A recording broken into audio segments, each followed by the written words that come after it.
Di episode kali ini kita akan ngerestorasi dan memodifikasi motor R25 V1 teman-teman. Dan gue udah penasaran banget ngeliat kondisi saat ini motornya itu seperti apa teman-teman. Jadi kita nungguin, tadi live locationnya itu udah deket, cuma nggak nyampe-nyampe. Jadi gue ngeri banget kalau misalkan motor Be My Bike itu kondisinya itu kalian tahu sendiri lah. Infonya motor ini dulu bekas motor balap teman-teman, dan udah lama nggak keurus karena ada beberapa kerusakan. Men, oh my god, oh my god, oh my god. Ini nggak ada men, gila. Jadi kayak nggak tahu sih, ini gasnya nggak bisa stabil, gitu terus dari sepanjang jalan. Sampai malu dia sama orang. Dan suara knalpotnya ini bener-bener Parah. 2 silinder terekstrim yang pernah gue dengerin ya. Ini nggak ada, nggak dibawain tadi. Nggak ada. Bener-bener nggak ada atau nggak dibawain? Nggak ada, emang nggak ada katanya. Oke, ini ya? Ini juga nggak ada. Ini bahaya loh, ini ada kelistrikan di sini. Ini nggak ada. Spakbor depan nggak ada. Wow, ini pakai bracket kayaknya bekas akal-akalan deh ini. Yah, ini body. Kamsirnya juga parah banget, berat, terus juga kaku, nggak mau dibelokin gitu. Oke, kalau gitu kita masukin ke dalam aja dulu guys.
Mas, ini kuncinya. Sesuai konsep. Sesuai konsep. Dan di motor ini ada yang paling spesial. Se-Indonesia belum pernah ada yang pakai, cuma di R25 ini doang. Wow, let's go. Oke teman-teman Riox TV, seperti yang udah kalian lihat tadi bahwasannya kunci R25 udah jadi. So seperti tradisi Be My Bike, kita hitung bareng-bareng untuk ngebuka motor ini kayak gimana jadinya. 1, 2, 3.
Nah, sebelum kita mulai videonya, buat kalian yang pengen banget punya kaos buat trading, sekarang udah tersedia nih di RSAK Production. Contohnya kayak gini nih, kaos yang keren banget dan favorit gue banget, terutama Mimin ya.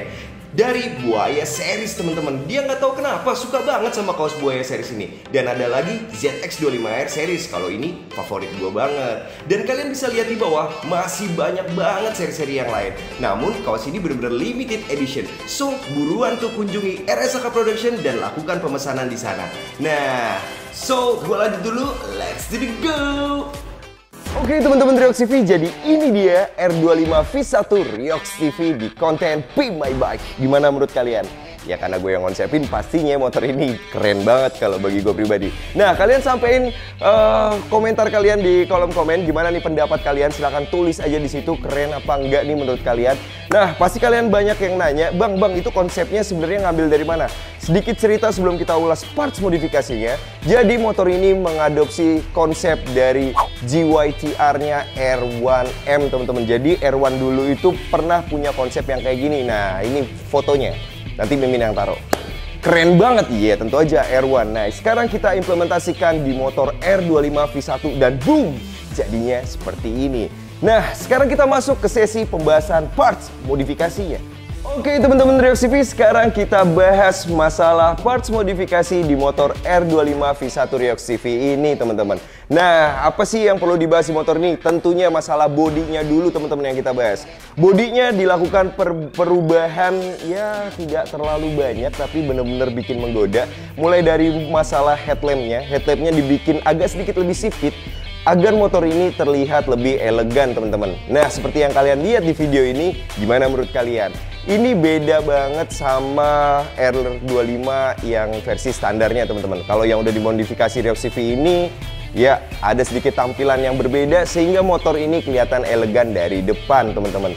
Gak sampai itu aja, bagian sampingnya pun ditambahin air scoop sehingga membuat motornya itu lebih kelihatan dimensinya agak sedikit lebar dan kelihatan lebih elegan. Bang, air scoopnya berfungsi nggak? Sebenarnya secara fungsi karena mengalirkan udara yang ditujukan kepada mesin.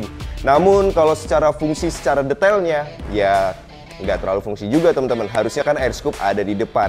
Untuk stylenya gimana? Keren banget. Jadi kalian nggak perlu pasang atau buat air scoop lain-lain karena di sini udah bener-bener proper banget dan udah bener-bener keren banget. Dan di bagian dalamnya pun dikasih ala-ala jaring gitu sehingga terlihat kayak pabrikan banget nih yang modifikasi. Nah, gimana tuh menurut kalian?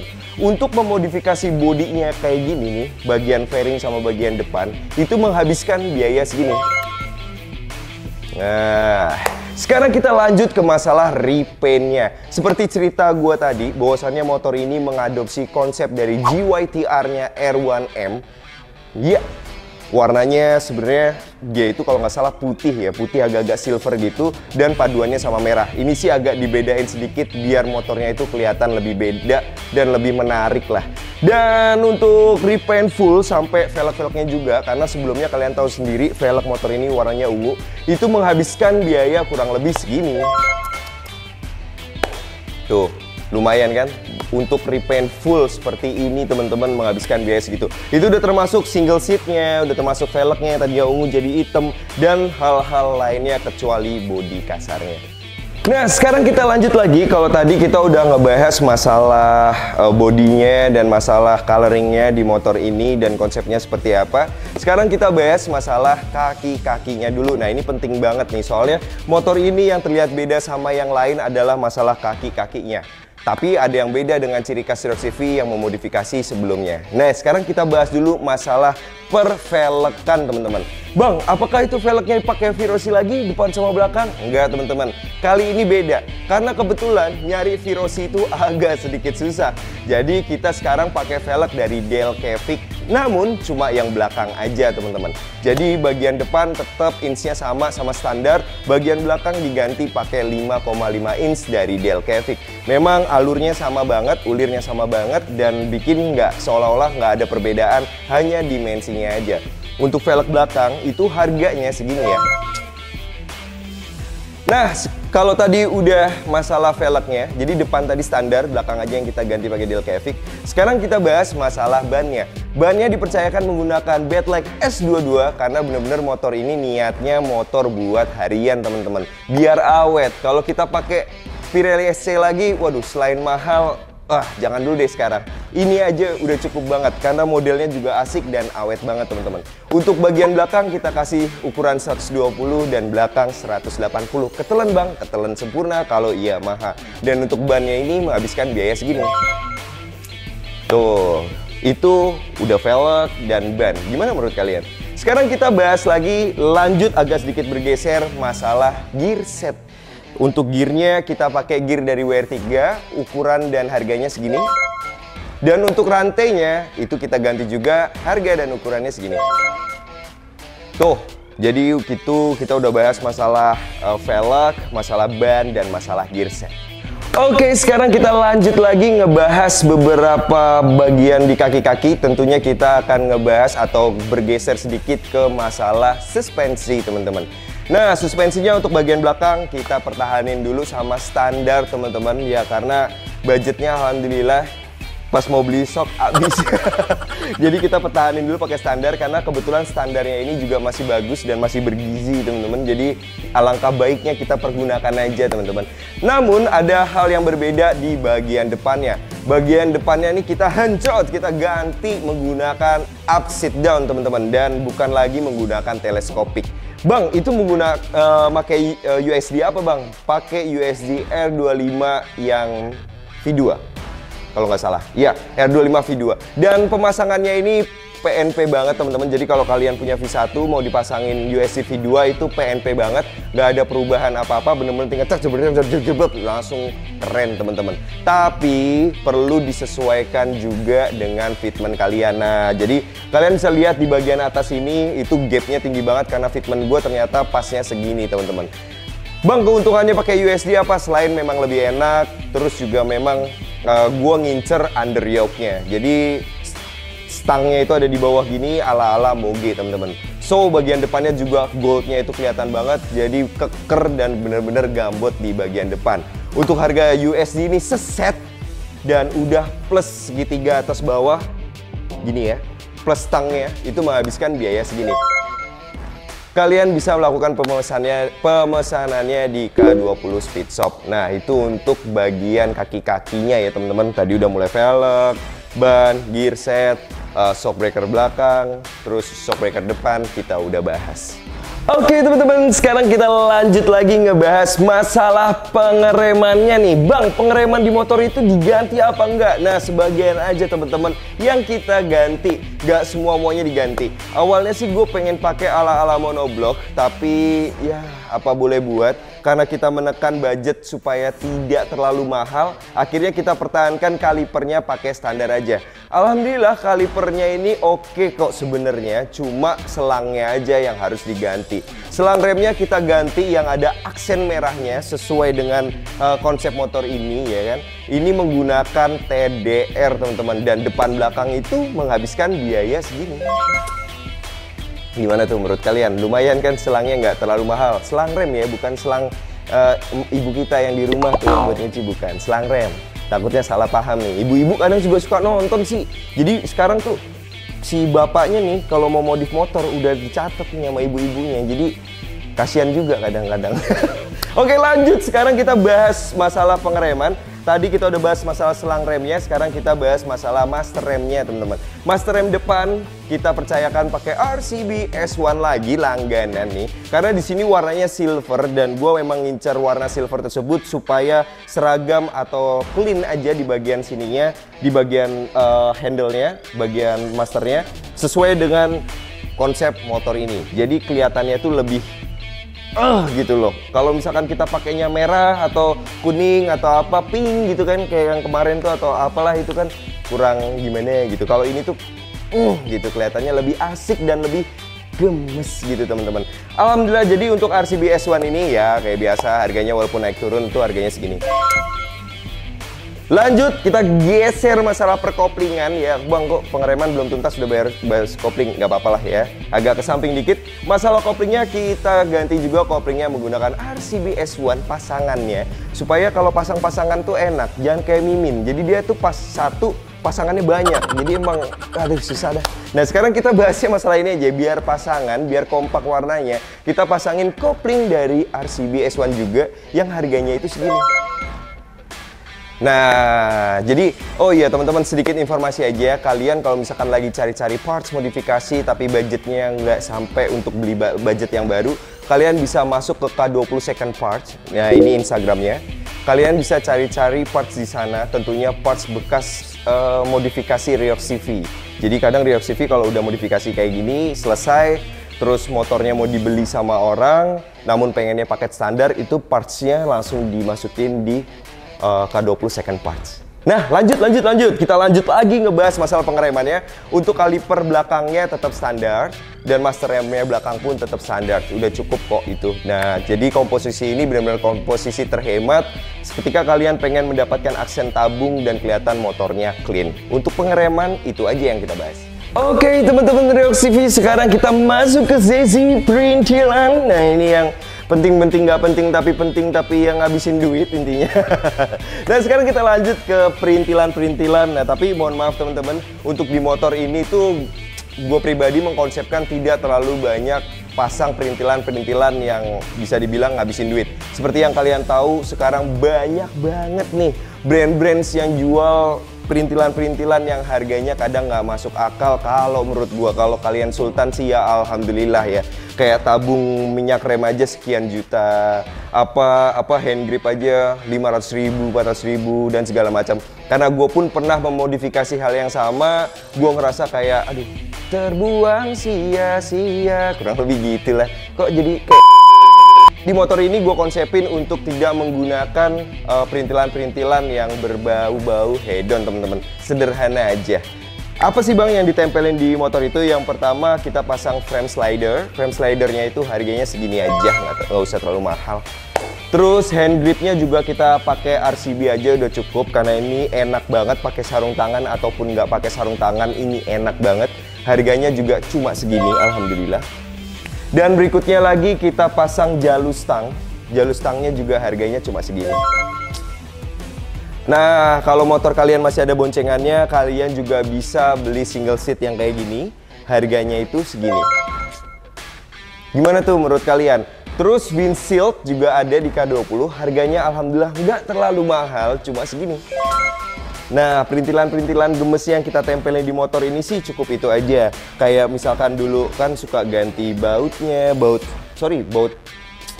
gear dan segala macam, kayaknya sih nggak perlu banget karena tampilan utama itu akan terlihat berbeda ketika colornya atau desainnya udah dirubah jadi kayak begini. Terus ada beberapa penambahan konsep-konsep sehingga motor ini kelihatan beda sama yang lain. Itu aja udah cukup. Masalah perintilan-perintilan nanti kalau ada rezeki lebih. Tapi kalau bagi gue pribadi saat ini kayaknya nggak perlu deh. Ini aja udah cukup. Dan agar tampilan belakangnya ini gundul, nggak gondrong-gondrong klep, tapi tetap sesuai dengan prosedurnya Pak Polisi, makanya kita pasangin tail TD dari K20 Speed Shop, harganya segini. Oke, teman-teman Riox CV, sekarang kita lanjut ngebahas masalah perlampuan nih. Bang, perlampuannya digimanain sih bang? Nah, untuk bagian depan kita nggak obrak-abrik lampunya karena kita udah cukup puas banget sama lampu si R25 V1 ini, udah keren banget. Cuma dari desain batoknya tadi seperti yang di awal video tadi udah gue sampein, agak sedikit dibikin sipit. Cuma itu aja. Untuk daleman lampunya kita pakai yang standar aja udah cukup.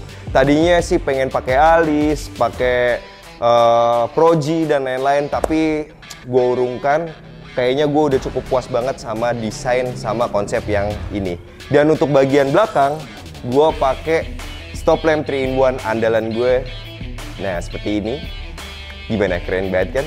Dan untuk harga dan mereknya, ini dia.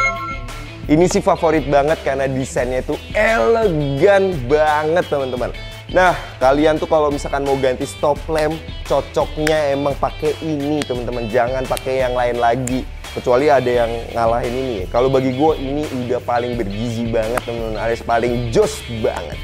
Oke teman-teman Riox CV, sekarang kita masuk ke sesi terakhir, sesi yang ultimate, dimana ini pembahasan yang tadi Ilham bilang di awal video.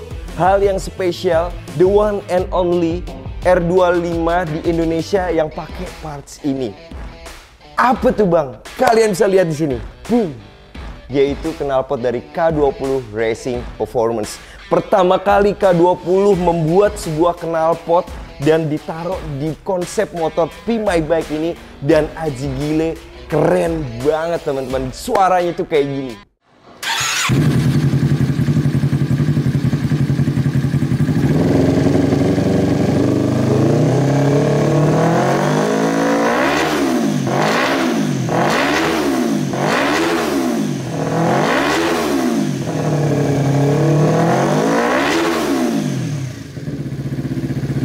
Gimana menurut kalian?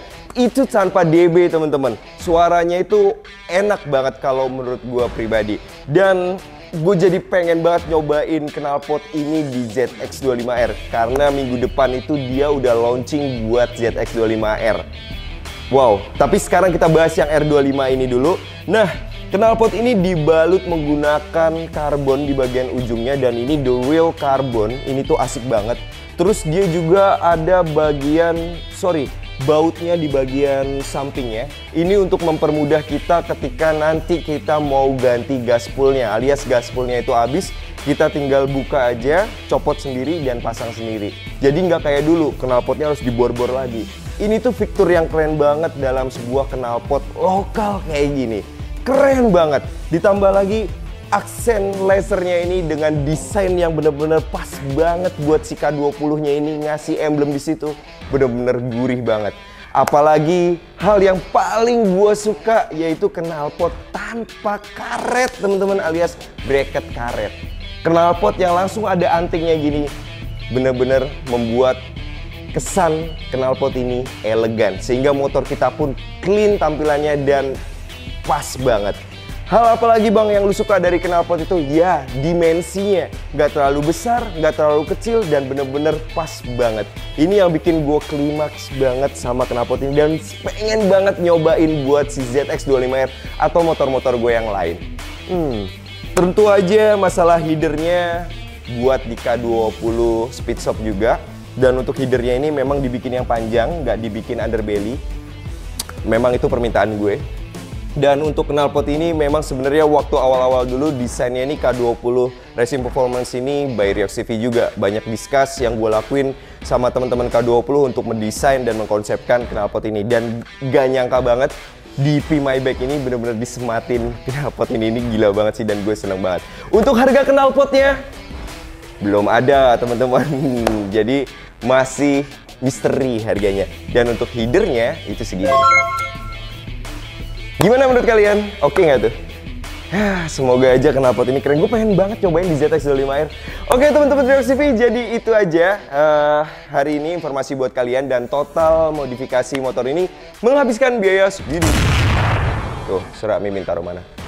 Iya, emang ada yang bilang bang kemahalan, bang kemurahan dan segala macam bang, harusnya beli ini. Ya balik lagi ke selera kita masing-masing. Sesuai konsep Ryox TV, modifikasi bukan ngutamain gengsi tapi fungsi. Teman-teman, sampai ketemu di video-video Be My Bike yang lain. Jangan lupa follow Instagramnya Ryox TV, ini dia.